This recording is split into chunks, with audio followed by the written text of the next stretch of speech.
Notre prochain invité est un entrepreneur et business angel français. Frédéric Montagnon est cofondateur de Ariani. Il s'intéresse depuis longue date aux possibilités offertes par la blockchain. Il s'est d'abord intéressé au trading, en cofondant notamment la plateforme exchange LGO aux États-Unis qu'il a revendue depuis. En 2021, il crée le laboratoire français Bender Labs, s'asseoir, qui donne naissance au Wrap Protocol, un bridge qui permet d'utiliser les tokens natifs d'Ethereum sur la blockchain Tezos. Ariani, elle, existe depuis 2017 et a récemment levé 20 millions d'euros. Bienvenue, Frédéric. Bienvenue, merci beaucoup. On a gardé une distance Covid, là. Je peux venir si tu veux. Ouais, alors avec les micros, on n'a aucune... Depuis tout à l'heure, je veux dire le Covid, depuis ce matin. Alors, Ariani aide donc les marques à s'emparer des techno Web3 pour repenser la manière dont elles gèrent leurs relations clients. Est-ce que vous pouvez nous en dire plus, nous présenter Ariani rapidement pour ceux qui ne connaissent pas? Je vais peut-être poser une question juste avant pour comprendre qui est dans la salle. Oui. Qui possède des NFT ici, qui a déjà joué avec? Ok, bon, donc vous savez ce que c'est. Très bien. Ariani, ça vient du fil d'Ariane, l'idée du nom. On a monté ça en 2017, donc ça fait un petit moment.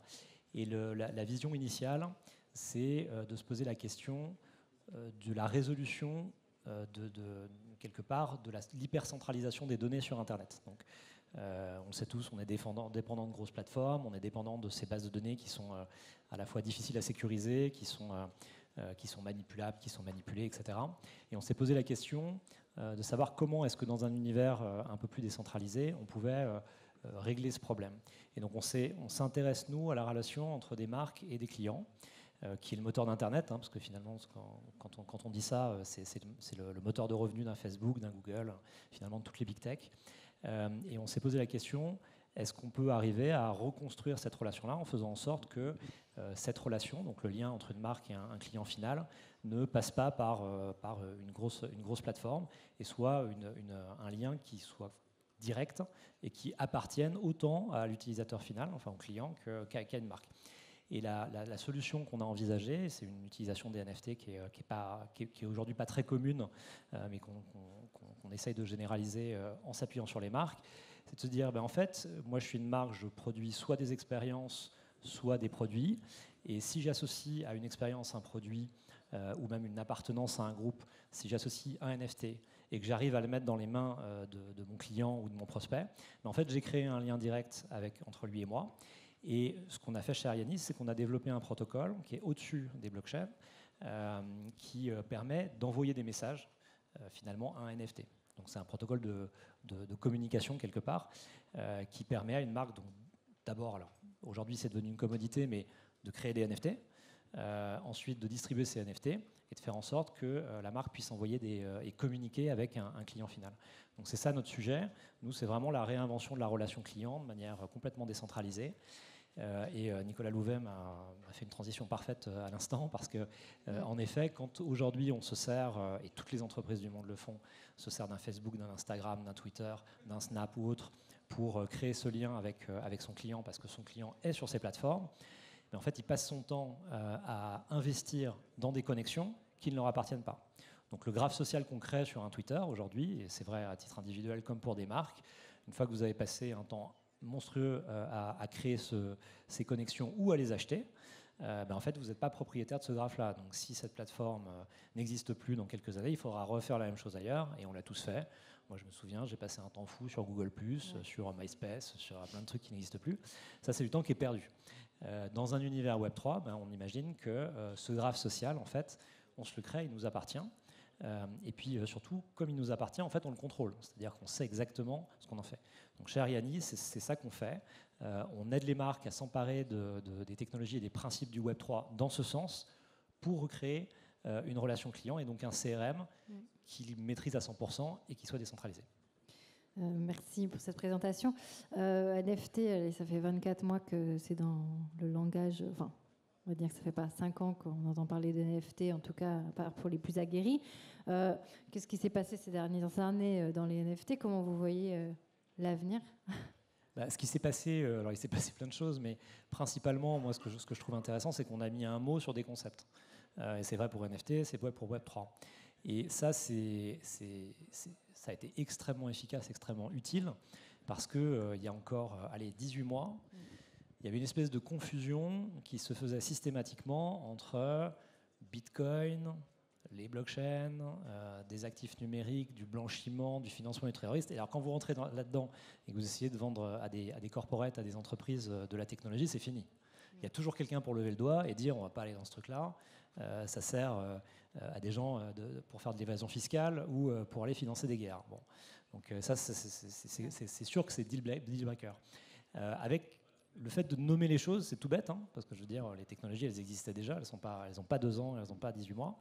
Le fait de nommer les choses et de comprendre la valeur que ça a en termes d'usage et de résolution de problèmes, ça a tout changé, parce qu'on est passé d'un mode où des entreprises sont là à regarder de très très loin, et éventuellement faire quelques proof of concept, mais qui vont jamais plus loin. Et aujourd'hui, on voit des gens qui font des cahiers des charges, des appels à projets, des appels d'offres sur lesquels on dit OK, on veut régler tel et tel problème de traçabilité, de relations clients, de gestion de la fidélisation au travers de ces technologies. Et en plus, on sait qu'on ne veut pas aller sur telle ou telle technologie parce que c'est trop consommateur d'énergie et on cherche des solutions alternatives. Bah, ça change tout. Donc c'est pas tellement la technologie qui, pour moi, l'évolution de la technologie qui est importante, mais c'est la perception et la compréhension de ce à quoi elle sert. Merci, vous étiez outre-Atlantique il n'y a pas si longtemps. Du coup, là, si on se place d'un point de vue français, comment on peut, est-ce que le NFT peut aider à rétablir la souveraineté française? Alors, oui, moi, c'est un peu mon dada, les sujets de souveraineté. Je suis un peu traumatisé par l'idée que mes enfants vivraient dans un monde dans lequel, en fait, tout a été fiché par une société qui s'appelle Facebook ou autre. Donc, ça me terrorise un petit peu. Et il y a eu beaucoup d'argent et on a eu l'idée qu'on pouvait régler ce problème de souveraineté numérique, souvent en se disant il faut qu'on investisse plus sur les territoires, donc en France, en Allemagne, etc., pour ramener du savoir-faire, ramener de la technologie, et en se disant avec de la régulation, en plus, on pourra un peu cadrer les choses. Bon, je vous laisse à votre appréciation l'efficacité de tout ça. La réalité, c'est que l'écosystème américain s'est développé encore plus vite que les autres écosystèmes, donc même si aujourd'hui, on a des belles boîtes et que globalement, on n'a plus à rougir en termes de savoir-faire, la réalité, c'est qu'on est tous très très dépendants des technologies des autres, et en particulier soit de technologies chinoises, soit de technologies américaines.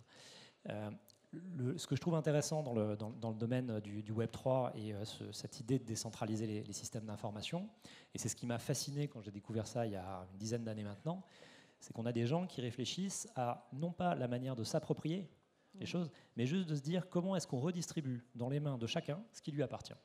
Donc je suis une entreprise, j'ai des données. Bon, elles m'appartiennent, je ne les mets pas ailleurs, c'est moi qui ai l'accès à ces données. Et mes clients, ils ont leurs données aussi. Et ce n'est pas moi qui vais essayer de les rapporter chez moi avec toute la complexité que ça crée en plus aujourd'hui en termes de conformité aux régulations. Mais je vais utiliser des systèmes dans lesquels chacun garde sa donnée. Et quand on doit avoir une relation, une transaction, à ce moment-là, on se connecte l'un à l'autre. Et ce que je trouve intéressant dans cette vision des choses, c'est qu'on n'est pas en train de dire qu'on récupère en France, ou d'un point de vue individuel, ou du point de vue d'une entreprise, ou même d'une zone comme l'Europe, on n'est pas en train de se dire on s'approprie la technologie pour nous et elle ne sera pas aux autres. C'est juste de dire en fait on partage un bien commun. Et c'est très différent. Partager un bien commun, ça veut dire que chacun a son droit de regard, il y a une certaine transparence, il y a ce qui doit m'appartenir m'appartient bien. Et ça évite d'avoir des entreprises et donc des régulateurs ou des services de renseignement ou des États qui ont la main mise sur un système. Et je pense que c'est ça le bénéfice le plus important de ce mode de pensée et ce en quoi il règle, je pense, de manière très élégante la problématique de la souveraineté numérique, c'est de se dire, en fait, on va transformer des choses qui sont privées en des systèmes, open source évidemment, transparents, mais surtout qui sont des biens communs. Et à partir du moment où on arrive à faire ça, il n'y a plus de mainmise sur les systèmes. Merci, on souhaite ça pour nos enfants. Merci Frédéric pour votre temps. On a tenu le timing. Je pense que vous restez un peu avec nous cet après-midi. Un petit peu, oui. Un petit peu, si certains veulent échanger. Mais tout le succès qu'Ariane mérite. Merci à vous d'être venu. Merci pour votre écoute. À bientôt. Au revoir.